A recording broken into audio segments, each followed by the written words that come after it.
It's such a great pleasure to be here today, being part of this great round of discussions.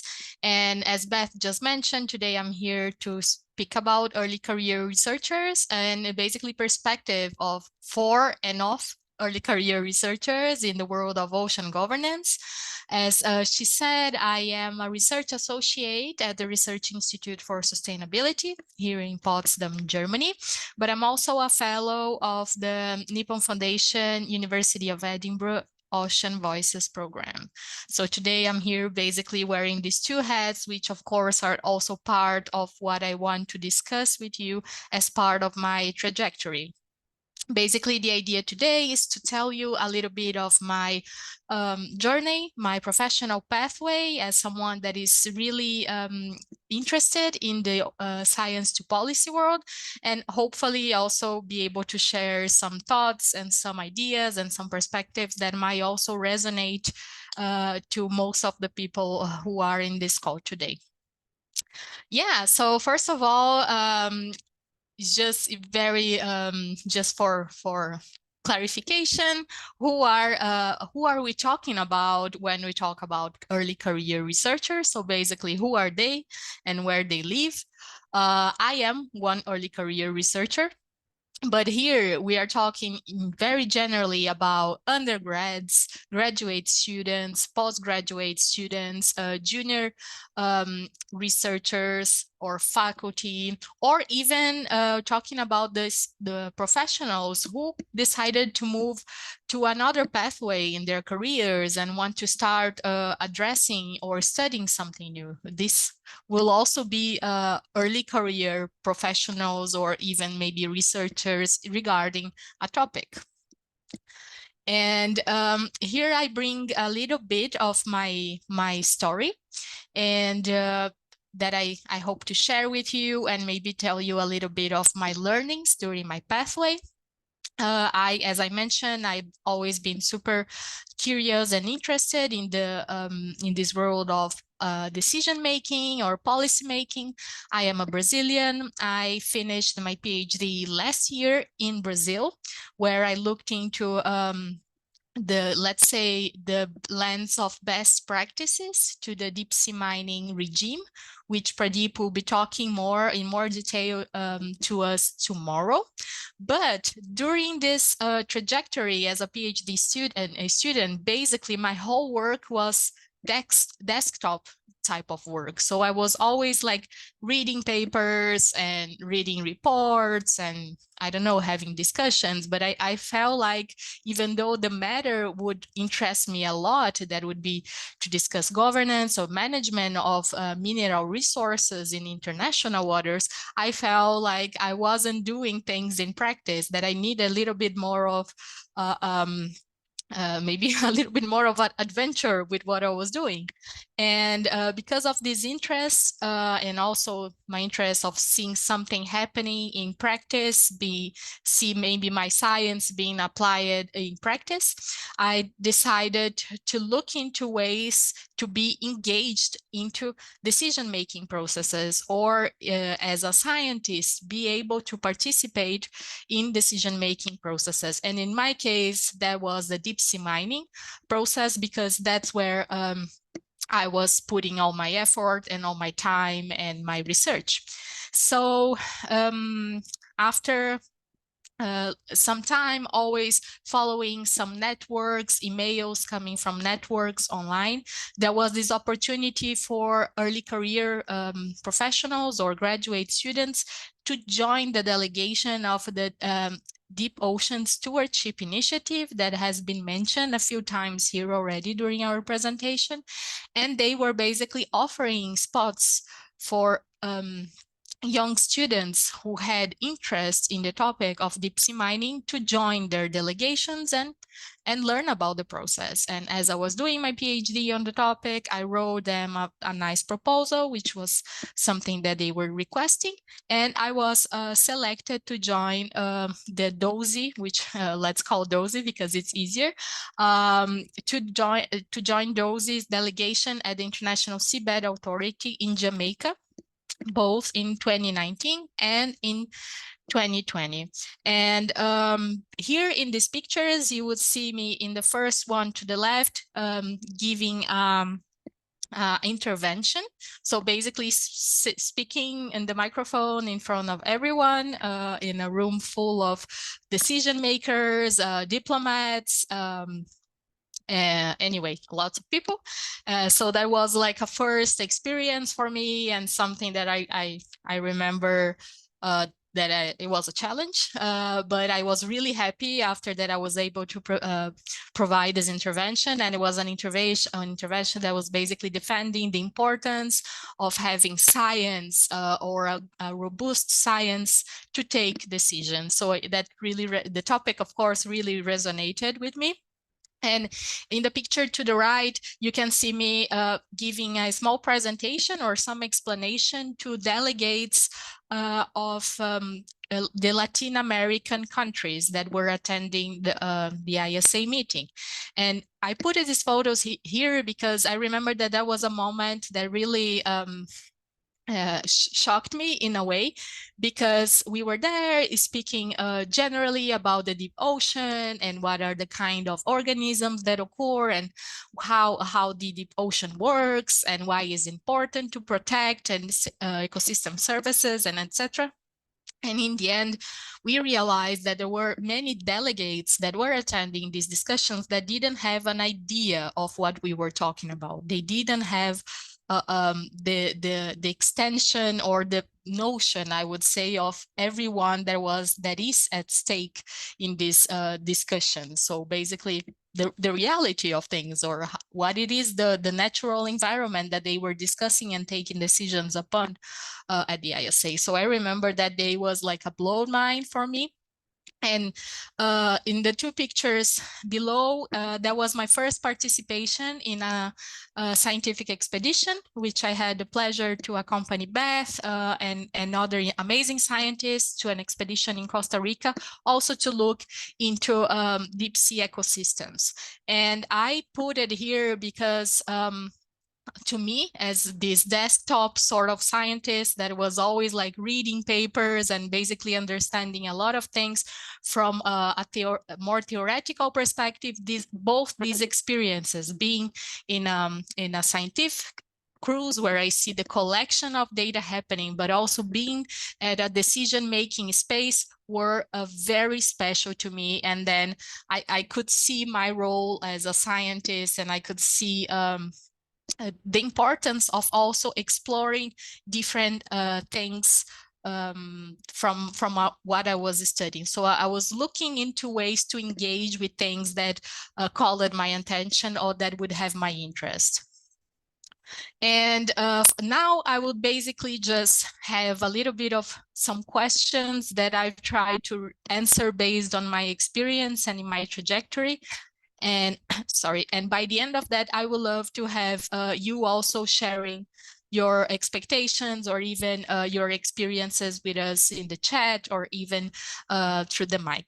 So why or what kind of really pushed me to engage into science to policy processes?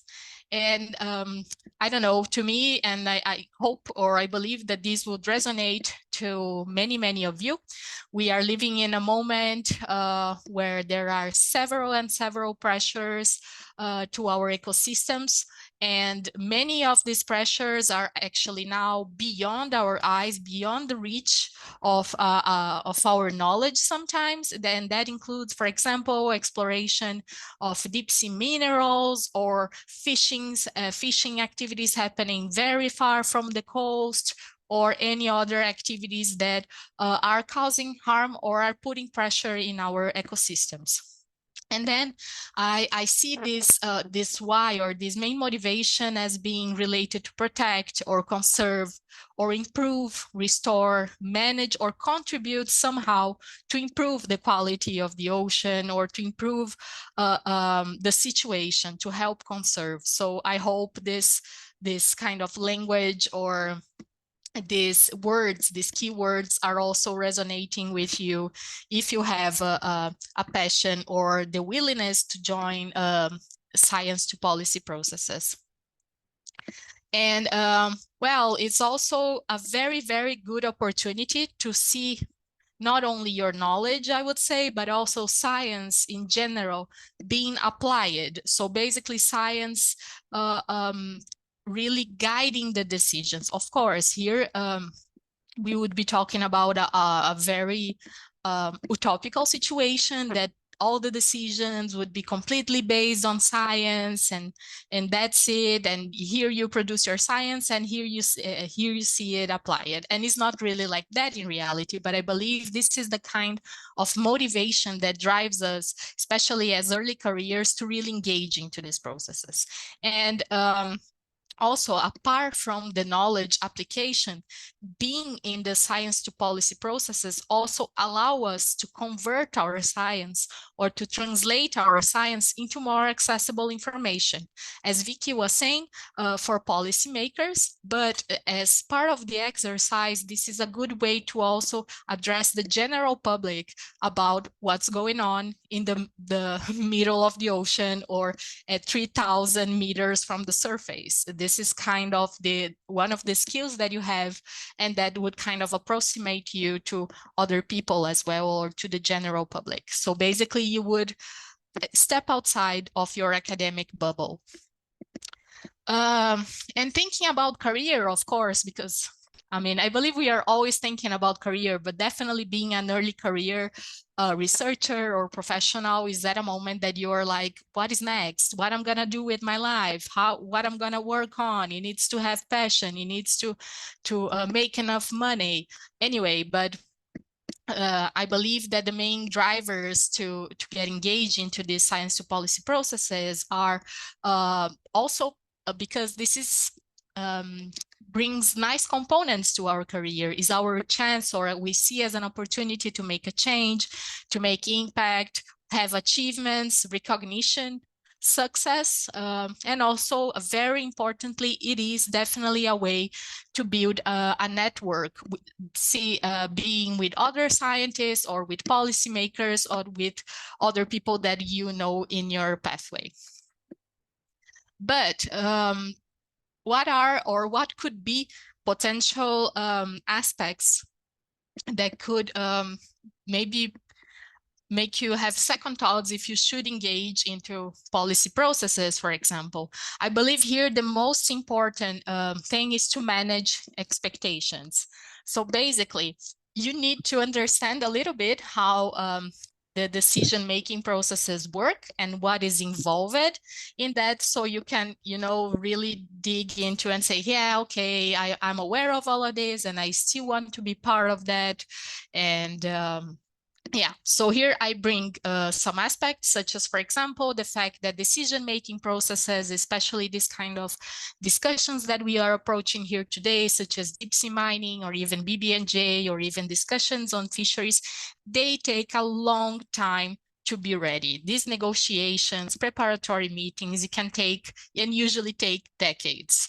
So if you're going for it thinking that tomorrow you would see your impact there and an outcome, it's really important to pull the brake and be aware that these processes are very long. Also, something that can be quite frustrating is that, again, as scientists, we just want to see our truth or our science there being applied for decision making, because that's what it is. That's the reality of things. And actually, these decisions can be quite political. And there is a lot of this, again, political game and conversations and negotiations and persuasions. Anyway, so not necessarily just because the science is there, it's going to be taken into account. Of course, these negotiations can be quite intensive and stressful. There is this component on depending on how much you engage with these conversations. Maybe people won't see you as much as an academic anymore, and maybe more as a policy person. So that should be taken into account for your career and for your objectives. As I said, it could be quite frustrating because it takes time, because it's highly political. There is a lot of traveling related to that, usually long periods away from home that you need to be there, immersed, negotiating, for example. The processes might lack transparency and easy mechanisms for engagement. So usually, especially when you're starting to understand the policymaking processes, it takes you time to understand where you find the documents. Sometimes the documents are not where they are supposed to be. So you really need to be patient and dig into things. And it requires you a great dedication of time and effort. But this is what I put a list of the kind of disadvantages that I see, but there are very different ways or possible ways to engage with policy processes that not necessarily would require you to be there during the whole negotiation working 24/7. No, there are other ways to be engaged in policymaking processes, but not necessarily this 100% being there all the time. And I'll come back to these possible ways in a second. But thinking about what is needed, what kind of skills are required. Am I a person to be in a policy processes? My background is super interdisciplinary or in a subject that doesn't seem to have much relation. So from a personal perspective, I see use or the importance of the very different backgrounds and to have a very interdisciplinary team with different subjects that you can bring to the table to think about regulations. But these include, of course, biology, chemistry, physics, and geology, but also this background in management. If you have some kind of social background as well, this is very important because we are talking about, for example, some processes that involve or can impact the whole humankind. So we need to have this social perspective. But of course, law and policymaking are very welcomed backgrounds, as well as economy, and why not our arts and cultural aspects. We know from experience that there are groups of people associated with arts institutions that also play a role as observers, that also attend negotiations and on their own way also collaborate to these processes. So I believe there is basically room for the very different subjects. Well, if you're deciding that you are going down this path, there are a few characteristics that I've seen and I've been reflected upon along the way that I believe that are really important. And that includes being, for example, a communicator, but that doesn't mean that you need to be the person speaking in the mic in front of everyone. Maybe your skill is more related to writing. You're a good person in elaborating a nice text and very clear, or you're very good with languages. You are empathetic, so you are a person that can be there listening to the needs of the other delegates, or anyway, really the social skills or the soft skills are very important in this process as well. Also, it's important to be collaborative, to build and have a nice networking, so that for networking skills are also very important. And why not? You can also have maybe the skill of being a nice graphic designer, so you can deliver a very nice policy brief to be part of the discussions, or even help communicating the general public with a nice visual identity. So there are very different ways and possibilities and profiles or personalities of people that can be engaged in the policymaking processes. You just need to really realize what is part of you, what is part of your personality, and how based on that you believe that you can contribute. Well, and what this kind of work of engaging with science to policy looks like in practice. Here I just put a few examples, but of course there is much more than that. then you can, as Ben here in the picture in the right, be there attending the negotiations and following up on every single thing. But you can, there are things that we can also do from our place, or that's also ways that we can contribute, such as, for example, participating in intersessional work, or in other words, discussions that are happening in between negotiations, but that we can also take part, listen, and provide our comments if applicable, because sometimes these discussions are closed. You can review and comment documents. So for those who are not so familiar with, usually after the round of negotiations or during the negotiations, you kind of review the wording of a text until there is a consensus between the different delegates on how or what that regulation should look like. So observers and other people can review this document, provide changes in the word, and submit to the negotiation or to the organization responsible for guiding the negotiations. As Vicky was saying, and so many others, the development of policy briefs is also a good way to synthesize and make the scientific knowledge translatable to a way that policymakers would understand. That's definitely part of the work, an important one. And many times you need to be engaged into presentations and seminars, as we can see here, for example, Pradeep giving a presentation for diplomats, and here at the right, bottom right, also prepare interventions. In other words, what is going to be said in the whole plenary of the negotiations. This is just different ways that the science or the policy making work look like. I'm trying to pass my slide. It's not working. Okay, and how? Okay, we understanding a little bit of the pathway, what is needed, how I recognize myself in such processes, but how can I engage as an early career in science to policy? So as Matt mentioned, and I believe Vicky also touched upon this, it's very important that you have at least a general understanding of the process that you want to be engaged with, that you want to, you want to attend as part of a delegation, anyway, that you want to get more involved with.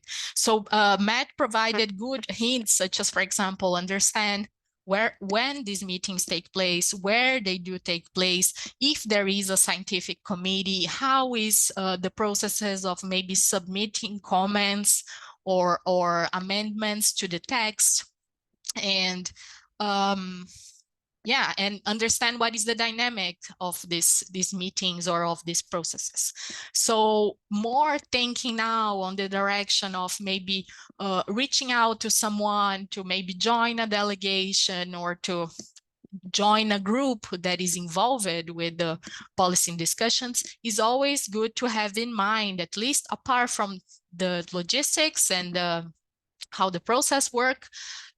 What are your objectives? Why are you getting involved with it? And that would include, I don't know, I am a geologist and I'll be more, I believe I can contribute on this way, or I'm interested in knowing better about this other topic. Anyway, it's very good to have at least a general why, a general reason of why you are getting why you're engaging with that process or want to engage. And another aspect would be to know your people. So basically, who is engaged with the process, who is writing the paper. So basically, who are the authors of the papers related to discussions. And maybe these are people that you can address to start conversations and say, hey, I'm super interested. I'm looking into this, and this. Do you think is useful? Or even, yeah, I am curious. My work is in this direction, but I'm really interested in understand better how these negotiations work. Anyway, you need to build your narrative and your why. and then address someone that makes sense, that you know that is involved with a determined process. And who is maybe promoting or organizing events related to that process that you're wanting to engage. And also, as Matt pointed very well, maybe reach out to government and government agencies to see if maybe you could join their delegation or work closely together or provide advice or help have a partnership with them to circulate more information about this process, and etc.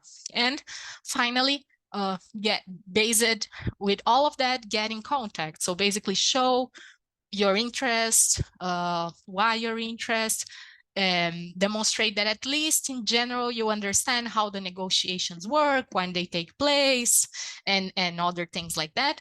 And of course, being respectful, open, and patient. And I've seen some comments in the chat saying that it is how to deal with people that are super busy and things like that. So yeah, this is part of the reality, that people that are usually super engaged in with these processes, they are very busy. But I believe that is a matter of also of knowing other ways around and always having kind of plans B and C of who to address. So there is not only this one person that if it's not him or her, then I'm out. So I believe you need to look into possibilities and also have plans B and C.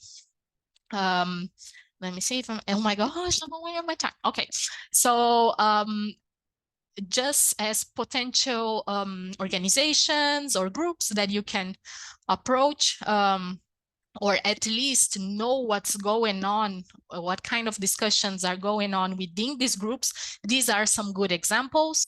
So as it was mentioned several times, the DOSI is a very good network that is dealing or participating with a lot of policy processes, and there are ways under this initiative to get involved, many ways to collaborate. The other would be also accompany the discussions of the Ocean Voices program, which I'm currently part. So they provide sessions for early careers in the most different aspects, being in skills, being in science to policy, and many other themes. COBRA, I mean, you are here today, so you're definitely interested in the topic, and COBRA, it is a place where we are here having this discussion. So it's definitely very worthwhile to keep following for more. And there are some other networks, such as, for example, the Early Career Ocean Professionals under the UN Ocean Decade. I know there are some members here. These are definitely spaces where the early careers can discuss possibility for things and also build ideas together. And finally, the doers is also within the DOS network, and they also have a program for early careers that includes mentoring, includes development of skills, includes general knowledge applicable for deep sea, and etc. etc. And final, my just a kind of overview with some reflections on the science to policy and early career engagement. So here I think are my gold tips. So do not underestimate the importance of soft skills. So basically, we are human beings. We are not all about only our brain and the technical work that we bring. We are all people that have relationship with other people, build connections, and that should be very respectful, open, transparent. Put yourself out there.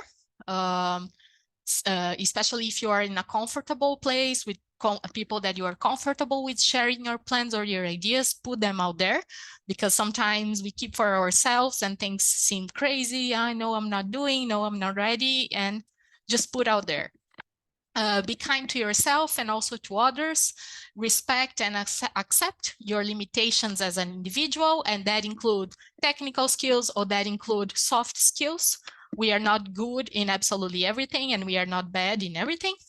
find good mentors or people that can support you, being with advice, being with technical or other skills that you might gain, and people who also celebrate things with you and cheer for you and my open pathways of opportunities. And finally, be open-minded and embrace others' opinions and disciplines, because when we are talking about decision-making and policy processes, there are many subjects and disciplines involved, and all the perspectives and all the angles should be accounted for. My voice is gone. Thank you so much.